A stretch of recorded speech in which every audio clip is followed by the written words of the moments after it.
A station covering all of the DMV. This is DC News Now. And coming up on the news at noon, reversing affirmative action. The Supreme Court votes to strike down a decades-old practice, how the ruling could impact college admission for minority students. And later, curbing violence with community involvement, how Metro Transit police are working to cut back on a spike in crime. And another day is going to be in store for us. Nice and warm, but we are going to be dealing with some hazy conditions, so definitely keep it here. We'll have a check of that forecast coming up. All right, Brittany, thank you. Good afternoon, and thank you for joining us for the news at noon. I'm Mark Hall. Smoke from the Canadian wildfires is impacting our air quality yet again. Today, conditions are expected to be worse than yesterday. Now, this is actually a live look outside where you can at times barely even see the skyline through the haze. And DC News Now's Lex Juarez has more from the Georgetown waterfront. Well, the city's in a code red, which means it's unhealthy to be outside breathing in the air. This is for long periods of time or if you're in strenuous activity. But the good news is it's nowhere near as bad as what we saw at the beginning of the month. Well, taking a look at the video from the last time our air quality was impacted, the smog was thick. You could smell smoke in the air and could barely see monuments and buildings in front of you unless you were up close. Even then, some people ignored and continued their outdoor plans. Even with a lower level of smog and smoke today, people are encouraged to limit their time outside and take any strenuous activity indoors. And wearing a mask is a level of protection against the smoke, but still, the community is divided. It reminds me of like a clouds dropping like in the ocean when you're surfing. Taking deep breaths of all of it for elongated periods of time, all day long. I live in Georgetown, and it's gotten very bad lately, so it's very unpleasant to walk out. And I'm afraid, too, that, it'll hurt my health. Well, the air quality is expected to improve later in the day. Make sure you're tuned in right here on DC News Now. Our weather team will keep you up to date on the latest. In Georgetown, I'm Lex Juarez, DC News Now. All right, Lex, thank you. And experts say that smoke from the Canadian wildfires is not stopping anytime soon. That's because wildfires continue to burn and weather patterns over the U.S. are stalling. While the wildfire smoke is impacting many parts of the northern U.S., you can see the smoke limiting visibility on top of that building in Detroit, Michigan. And over in Wisconsin, you can see a farm dealing with heavy haze as well.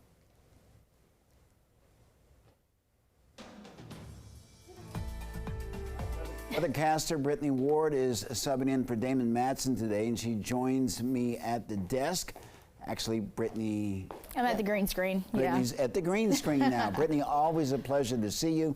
Again, everyone's talking about this air quality, and rightfully so. It's a concern. Absolutely. Mark, we are taking a look at your air quality map. Here's the look. You're seeing lots of colors on here. We're seeing those reds, those pinks, and those lighter pinks. That just means the air quality outside is unhealthy for any age group. So like you heard Lex say before, you want to limit your time outside. If you have a mask, it is encouraged for you guys to wear a mask. Wind speeds right now, they are shifting out of the northwest, very light in nature, but because they're coming out of the north, that's ushering in that wildfire smoke from Canada. That's what we're seeing, and that's why we're seeing those hazy skies out there, as well as those bad air qualities you can see along that I-95 corridor and just back to the west, this darker gray. That just means we are seeing that thick smoke in the air. So definitely want to take your time when you are stepping out the door.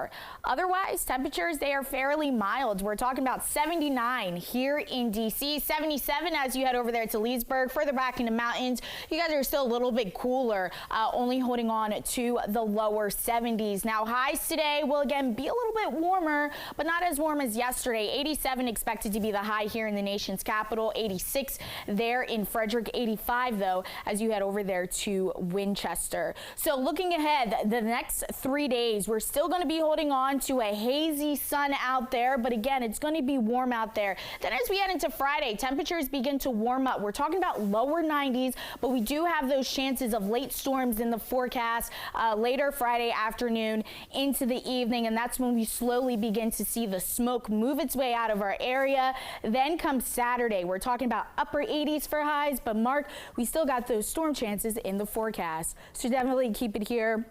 We have a look at that 7-day coming up. Brittany, thank you. Well, we have breaking news for you this afternoon. The Supreme Court has struck down affirmative action for colleges in the U.S. Well, these policies previously allowed colleges to use race as a factor when deciding to admit new students. Well, this is the biggest reversal of decades-long policy since the overturning of Roe v. Wade last year. All 6 of the court's conservative justices voted to strike down the practice. So how would this change impact admissions going forward? At the country's 8 Ivy League universities, the number of non-white students increased by 55% from 2010 to 2021, and that's according to federal data. Non-white students accounted for 35% of those student bodies in 2021. Well, while colleges say that they only use race in a limited way, but that still will make it even more tougher to achieve a student body that looks like America. Well, the Department of Education's Office for Civil Rights has completed a sexual harassment investigation into Montgomery College. A professor at the college's Tacoma Silver Springs campus harassed the female students, forcing them to take off their shirts while he commented on their bodies. The OCR looked into the college's response and the situation and found that Montgomery College complied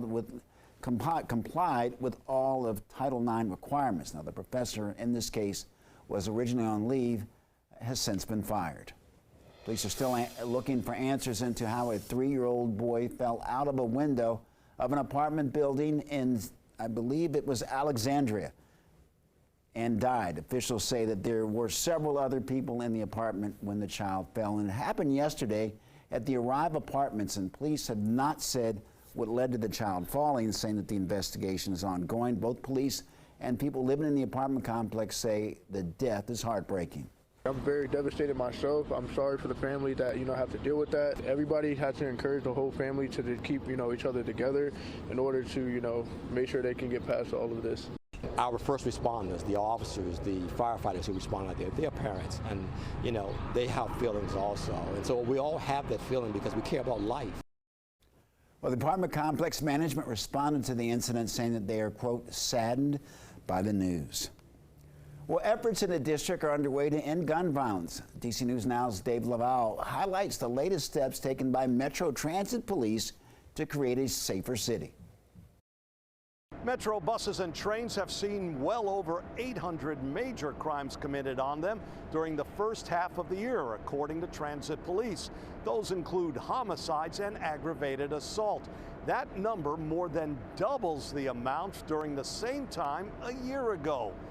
Transit Police now hope they've taken a big step to improving security on the transit system. How you doing? You want a hot dog or hamburger? Metro Transit Police served the public another way Wednesday. I think this is a nice, fun event. It's a way for Transit Police to give back to the community, and it serves another purpose as the cookout draws attention to a serious subject, according to Transit Police Chief Michael Anzalo. Gun violence that's occurring in our communities and across the nation.